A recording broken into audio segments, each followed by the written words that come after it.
Trigonometry कहते हैं। ठीक है, सबसे पहले समझेंगे कि ये जो वर्ड है आपका ट्रिगोनोमेट्री या आया कहाँ से।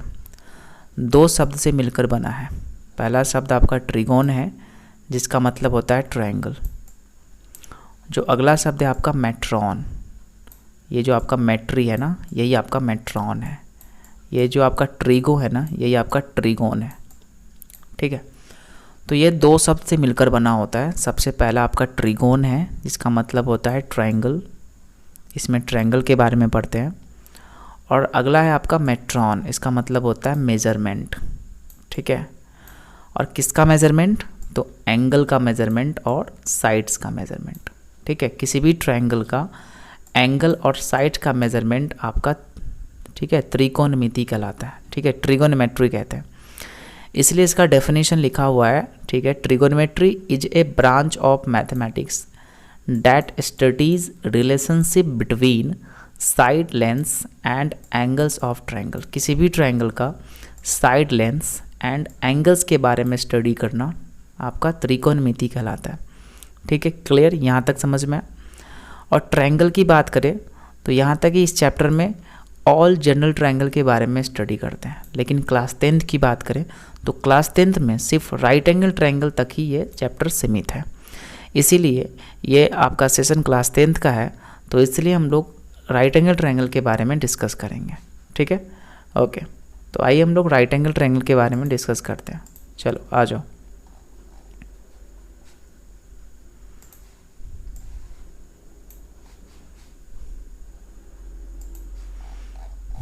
ठीक है,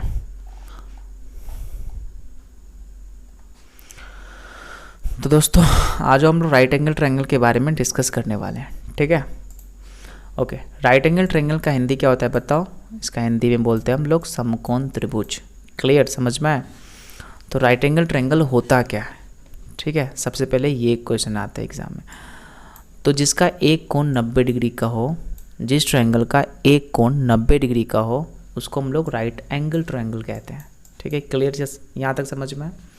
जिसका एक कोण 90 डिग्री का हो वो राइट एंगल ट्रायंगल कहलाता है। ठीक है, ओके,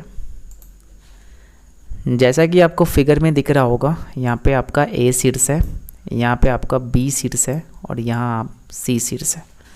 यहाँ पे ए शीर्ष, बी शीर्ष, सी शीर्ष। बी शीर्ष पर 90 डिग्री कोण बन रहा है, अर्थात एक कोण 90 डिग्री बन रहा है, इसीलिए ये क्या हो जाएगा? राइट एंगल ट्रायंगल हो जाएगा। ठीक, राइट एंगल ट्रायंगल में आपको एक चीज़ ध्यान रखना पड़ेगा, ये जो आपका AC है ना, 90 के सामने जो आपका AC है, ये आपका कर्ण कहलाता है। और ये जो आपका AB है ना, ये आपका लंब कहलाता है। और ये जो BC है ना, इसको आधार कहते हैं। क्लियर, समझ में? लंब को इंग्लिश में परपेंडिकुलर कहते हैं, आधार को इंग्लिश में बेस कहते हैं, और कर्ण को इंग्लिश में हाइपोटेनस कहते हैं। ठीक है, परपेंडिकुलर को P से डिनोट किया जाता है, बेस को B से डिनोट किया जाता है, और हाइपोटेनस को H से डिनोट करते हैं। ठीक है, उसके बाद हम लोग PBH में रिलेशन देखेंगे।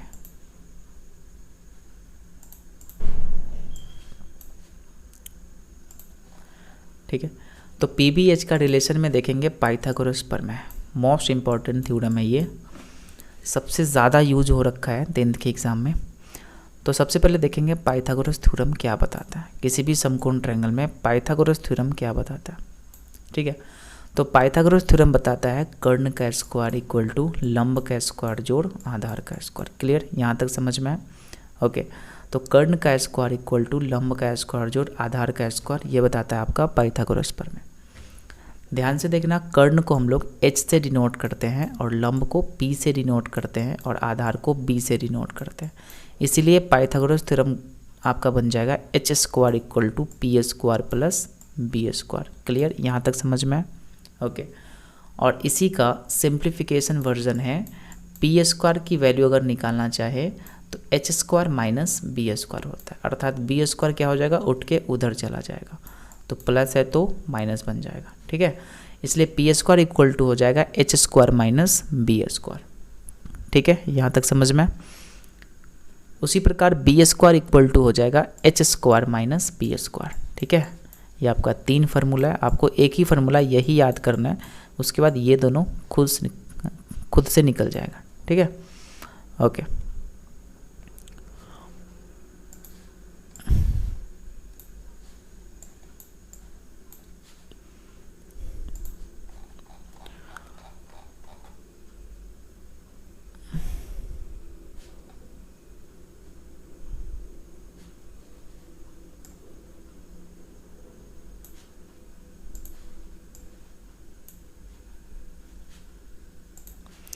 ठीक है, आइए हम लोग कुछ रिलेशन देखते हैं।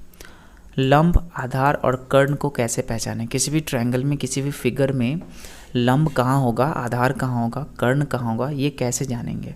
तो इसके लिए आपको 3 नोट्स याद करने पड़ेंगे। पहली नोट्स ये रहा कि 90 डिग्री के सामने वाले भुजा कर्ण कहलाता है। ठीक है, जहाँ 90 डिग्री कोण बन रहा होगा ना, ठीक उसके सामने वाले भुजा क्या कहलाएगा, कर्ण कहलाएगा। ठीक है, और दूसरा जो आपका नोट है, जहाँ एंगल बनेगा, जहाँ कोण बनेगा ना, ठीक उसके सामने वाला भुजा लंब कहलाएगा। जहाँ पे कोण बनेगा ठीक उसके सामने वाला भुजा क्या कहलाएगा, लंब कहलाएगा। क्लियर, जो बच गया उसको आधार कहेंगे। क्लियर, यहाँ तक समझ में आया। ओके, तो आइए हम लोग पहली फिगर की ओर चलते हैं। पहली फिगर में देखो ध्यान से, यहाँ ए शीर्ष है, यहाँ बी शीर्ष है, यहाँ आपका सी शीर्ष है। देखो ध्यान से, इस वाले फिगर में बी शीर्ष पर 90 डिग्री कोण बन रहा है, इसीलिए बी के सामने वाले भुजा ए सी आपका कर्ण कहलाएगा। और सी शीर्ष पर एंगल बन रहा है, इसीलिए इसके सामने वाला भुजा लंब कहलाएगा, अर्थात ए बी इस ट्रायंगल में लंब हो जाएगा। जो बच गया वो आपका आधार हो जाएगा, तो बी सी आधार हो जाएगा। क्लियर, यहाँ तक समझ में है। ओके, सेकेंड फिगर में देखेंगे, यहाँ पे बी पर 90 डिग्री कोण बन रहा है। जहाँ पे 90 डिग्री कोण बनता है, ठीक सामने वाला भुजा कर्ण कहलाता है, तो इसके सामने वाला भुजा आपका ए सी हो गया, ए सी कर्ण हो जाएगा। और जहाँ कोण बनता है, ठीक उसके सामने वाला भुजा लंब होता है, तो कोण कहाँ बन रहा है, ए पर बन रहा है एंगल, तो इसके सामने वाला भुजा क्या है आपका, बी सी है, तो बी सी आपका लंब हो जाएगा। जो बच गया वो आधार हो जाएगा, तो बचा हुआ क्या पार्ट है, ए बी पार्ट है, तो ये आपका आधार हो जाएगा। क्लियर, यहाँ तक समझ में। ओके, जो आपका तीसरा फिगर है, इस फिगर में देखेंगे लंब कहाँ है, आधार कहाँ है, कर्ण का।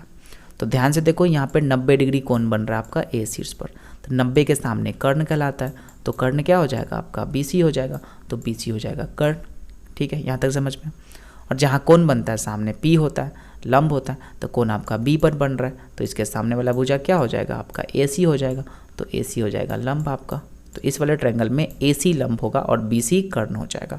जो बच गया वो आधार हो जाएगा, अर्थात ए बी बचा हुआ है, तो ए बी आधार हो जाएगा।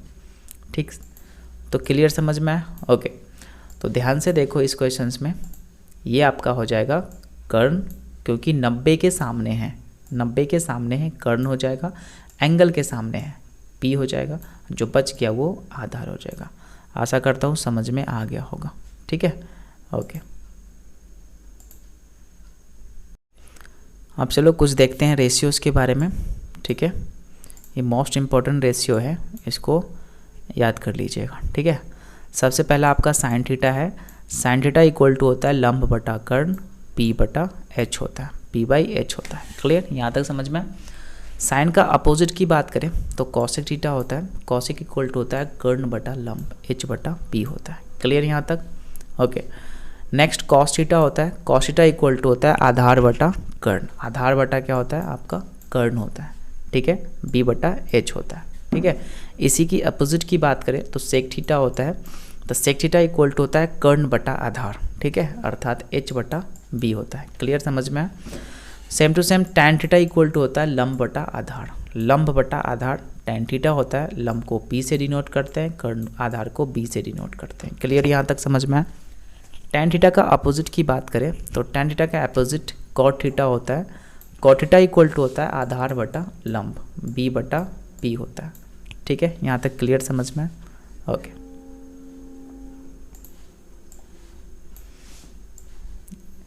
ये सिंपल है।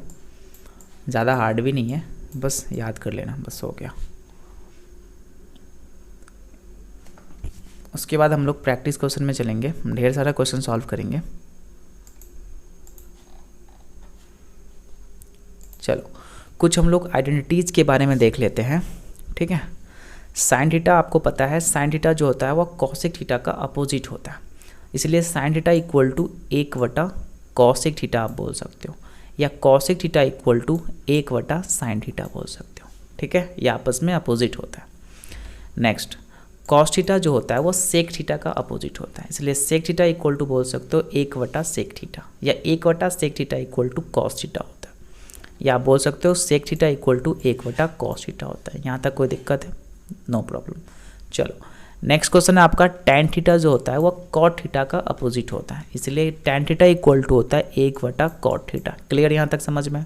Okay, cot theta equal to होता है 1/tan थीटा। यहाँ तक कोई प्रॉब्लम? No problem. चलो सेम टू सेम इसी का सिंप्लीफाई वर्जन है ये, ठीक है। देखो इसको क्रॉस मल्टीप्लिकेशन गुना करेंगे, साइन को कॉसेक से गुना करो, 1 को 1 से गुना करो तो 1 ही होगा, इसलिए साइन को अगर कॉसेक से गुना करते हैं तो वैल्यू 1 आता है, इसलिए ये एक फार्मूला निकल गया कि साइन थीटा को अगर कॉसेक थीटा से गुना करोगे तो वैल्यू 1 आएगा, इसलिए sine theta into cosec theta equal to 1 हो जाएगा, cos theta into sec theta equal to 1 हो जाएगा, tan theta into cot theta equal to 1 हो जाएगा। यहाँ तक कोई प्रॉब्लम?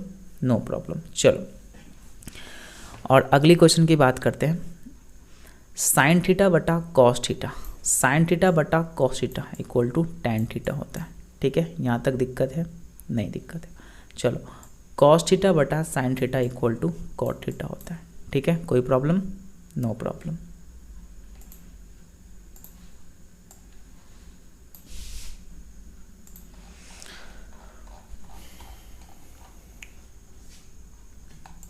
चलो अब हम लोग तीसरे की ओर चलेंगे, sine square theta plus cos square theta, sine square theta plus cos square theta equal to कितना होता है? 1 होता है। क्लियर? ओके, सिर्फ साइन स्क्वायर थीटा की बात करें तो 1 माइनस कॉस स्क्वायर थीटा होता है, तो 1 minus cos square theta equal to होता है साइन स्क्वायर थीटा, और cos square theta equal to होता है 1 minus sine square theta, 1 minus sine square theta equal to cos square theta. Clear यहाँ तक समझ में? ओके, नेक्स्ट फार्मूला आपके सामने है, sec square theta minus tan square theta equal to 1 होता है, sec square theta minus tan square theta equal to 1 होता है। Okay, sec square theta equal to हो जाएगा 1 प्लस टैन स्क्वायर थीटा, मतलब ये टैन स्क्वायर थीटा उठ के इधर आ जाएगा, ठीक है, 1 के बगल में, तो माइनस है तो प्लस बन जाएगा। Okay, tan square theta equal to होता है सेक स्क्वायर थीटा माइनस 1 होता है, ठीक है। क्लियर यहाँ तक समझ में आए? ओके, नेक्स्ट आपका क्वेश्चन है, cosec square theta minus cot square theta equal to 1 होता है, cosec square theta equal to होता है 1 प्लस कॉट स्क्वायर थीटा, और cot square theta equal to होता है कॉसेक स्क्वायर थीटा माइनस 1 होता है। क्लियर यहाँ तक? ओके,